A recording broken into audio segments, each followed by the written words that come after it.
Hey everyone, this is video number 3 in the series of log. In this video, we are going to be discussing the graph of log and the transformation as well. So this one is very important because in CAT, we are getting questions from logarithmic inequalities. And if we want to solve inequalities, then we should be able to understand how the graph of log behaves. Let us get started. The very first thing, we need to understand how this base is working. See, this base, as we have said, base cannot be a negative value. That is absolutely clear. It cannot be negative. At the same time, the base cannot be 1 also. So base can be a positive number. Now there are two possibilities for this. A can be, the base can be between 0 to 1, or the fourth possibility is A can be more than 1. So you have got to have an understanding that A cannot be a negative number. A cannot be 1. So what is that A can do? If this is the situation, it is an ever decreasing function. If this is the situation, it is ever increasing function. That is what we would like to understand in this lesson. Now see this. When A is between 0 to 1, what did I say? It is an ever decreasing function. Ever decreasing function. So it looks like that it is touching y-axis over here, but it will never ever touch y-axis. It is, and that is why y-axis is the asymptote of y is equal to log x to the base A. So what are we learning is if A is less than 0, it is an ever decreasing function. And when x is tending to 0, x is tending to 0 over here. See this? If x becomes smaller and smaller and smaller and smaller, it is tending towards 0. It becomes 0.000 10 trillion times 0 and then 1. Then the output will be very, very close to infinite. Okay? And when x is tending towards infinity, the output is tending towards negative side of infinity. So that is where you should understand that the domain of x is from 0 to infinity. Say this, x cannot be a negative number. This one. X will have to be a positive number. In the previous slide, we talked about how the base behaves. Base cannot be negative, base cannot be 1, base will have to be between 0 to 1, base have to be more than 1. But now what are we learning is the input of log cannot be a negative number. It will have to be a positive number. See this? On this side, do you see something over there? Nothing. So domain is going to be 0 to positive infinity. The range behaves from negative infinity to positive infinity. So if you have to see the range, you will have to see it on y-axis. If you have to see the domain, you have to see it on x-axis. So these are the 4 things that you're learning. It is an ever decreasing function, right? Is it a periodic function? No, it is not a periodic function. It doesn't have a period. It does not repeat itself. It simply is, it is going to be decreasing, right? Now, y is equal to log of x to the base A when the base is more than 1. And when the base is more than 1, it is an ever increasing function. It is an ever increasing function. So what is that I'm trying to say? If x is tending towards 0, then the output will be negative infinity. And when x is tending towards infinity, y is also tending towards infinity. So what do we have here? The domain is from 0 to infinity. Even though A is 0 to 1 or A is more than 1, please understand, x cannot be a negative number. X will have to be positive all the time. And then the range is from negative to infinity. So domain and range remains the same for these two conditions, right? The only thing is the behavior of the graph. In the first case, the behavior is the decreasing function. In this case, the behavior is the increasing function, right? Another very important thing. What is this point out here? What is this point? This point or this point? This point is 1, 0. When x is equal to 1, the output is going to be 0, and that is what we have learned. Log of 1 to the base a. We learned that this is 0 because a raised to 0 is equal to 1. So when the input is 1, the output is 0, and this point out here, we should always know this. It is nothing but 1, 0. In the previous one also, this point was nothing but 1, 0. Is it okay? What you can interpret when a is less than 1, then the output, I can say that when x is less than 1, then log of ax is positive.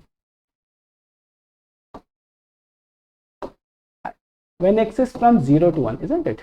When x is more than 1, then log of ax in this case is a negative number. Do you understand this?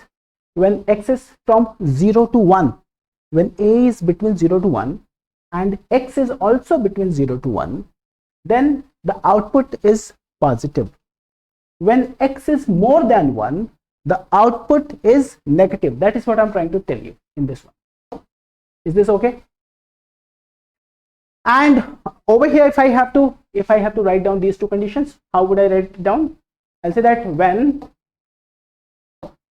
x is between 0 to 1, then y is negative, isn't it?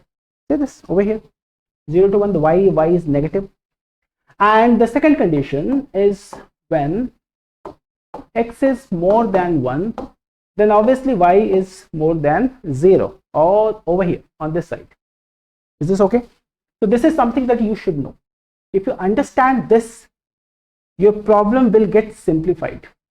If you have still not understood, please reach out to us, because understanding these will actually enable you to solve inequality problems. So how the transformation of log functions would look like? Say if y is equal to log x is given, and in all my cases I am assuming that a is more than 1, and if that is the case, y is equal to log x is this. How y is equal to minus log x is going to look like? Y is equal to minus log x, I would say that this is take x-axis as mirror, and sometimes it is known to be upside down transformation. So whatever is upside of x-axis will go downward, and the vice versa. So see this, isn't it something like this? So this is the graph of y is equal to minus of log, and a over here, as I said, that it is more than 1. Do we have the clarity? It is upside down transformation. Y is equal to log a plus x. When you're adding into input, there are 4 things that you can do. Say you have been given f of x, right? And then you have got 4 things to do. If it is f of x plus a, or f of x minus a, or f of x plus a, or f of x minus a, what should you do here? This is known to be the transformation along y-axis. If you're adding a in f of x, then the graph will be moving upward by a units. Whereas if you're subtracting a from f of x, the graph is going to go downward by a units. Clear? So these two transformations are going to happen along y-axis. How can you simplify this? भाई अगर output में add और subtract करोगे तो जो changes होगा वो y axis के अलॉन्ग ही तो रिफ्लेक्ट करेगा, right? And if you have to do this, so the graph is going to be moving by a units in the negative side of x-axis. And if you want to find out f of x, negative a. So this is going to be moving towards the positive side of x-axis. So these two transformations are considered to take place along x-axis. Why? And sometimes there is a confusion. Why are you saying that even though you're adding a into x and you're saying that it is going towards the negative side of x-axis? Why? Because x plus a is equal to 0. Please understand this. X is equal to negative a. So you have to find out this point. So negative a is, this is going to be shifting in this direction. If it is x plus a is equal to 0, so x is coming out as negative a. So my bad, negative. So this is positive. So this is going to be shifting towards positive side of x-axis. Do we have the clarity? Now, how does this graph going to look like? Since you have understood the transformations, I would say the new asymptote is going to be x is equal to minus a, and it is going to look like this. Did you understand this? And I'm assuming that a is more than 1. Is it okay? So this thing over here, this is going to be shifting over here. So previously it was 1, right? And then 1 minus a. So this point over here becomes 1 minus a. Clear hai hamare ko? Now, y is equal to log a minus x, or you could have said that not log a minus x, it is x minus x. So the graph will be shifting towards this. So this is x is equal to a. The new asymptote is going to be x is equal to a, and the graph is going to look like this. And this point out here will be 1 plus a. Is it okay? Does this make sense?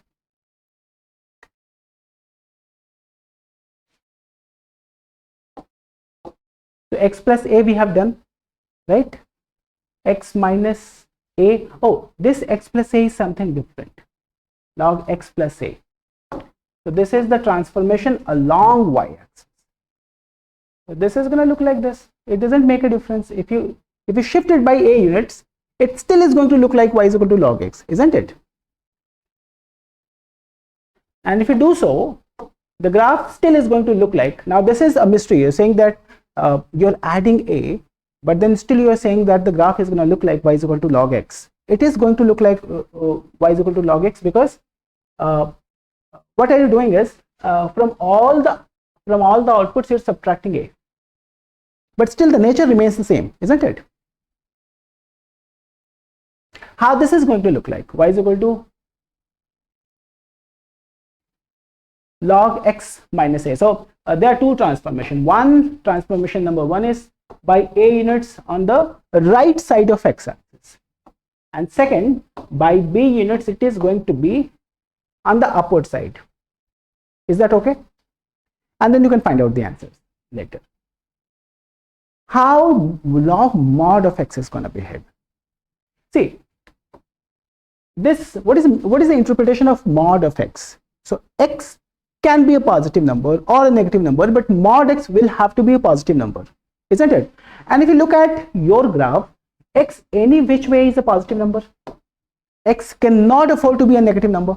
So if x any which way is a positive number, there is no point writing log of mod x. So the graph of log of mod x and the graph of log x, both of them are going to look very, very similar in nature. How about mod of log x? See this. How have we done mod of x? Say y is equal to x, line is this. I'm just giving you an example. And I want to find out y is equal to mod of x. So those values of x that are giving you positive output, you should not be disturbing them. Those values, because you want your output to be positive. You do not want your input to be positive or negative, right? Input can be anything, but the output will have to be a positive number.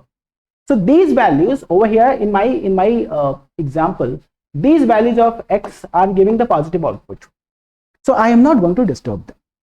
these values of x are giving me negative output. So what I'm going to do, I will take x-axis as mirror and transform this. So when I transform this, it is going to look like this, and that is why you say that the graph of y is equal to mod x is like this. Now, how y is equal to mod of log x will behave? See, this point out here is 1, 0, isn't it? If x is more than 1, have a look at it. When x is more than 1, all the values are giving you the positive outcome. So when the outcome itself is positive, you don't have to disturb it. But when the output is negative over here. So what is that you should be doing? You should take x-axis as mirror and transform this. So it is going to pretty much, it is going to look like this. Oh, something like this. This and then this, right?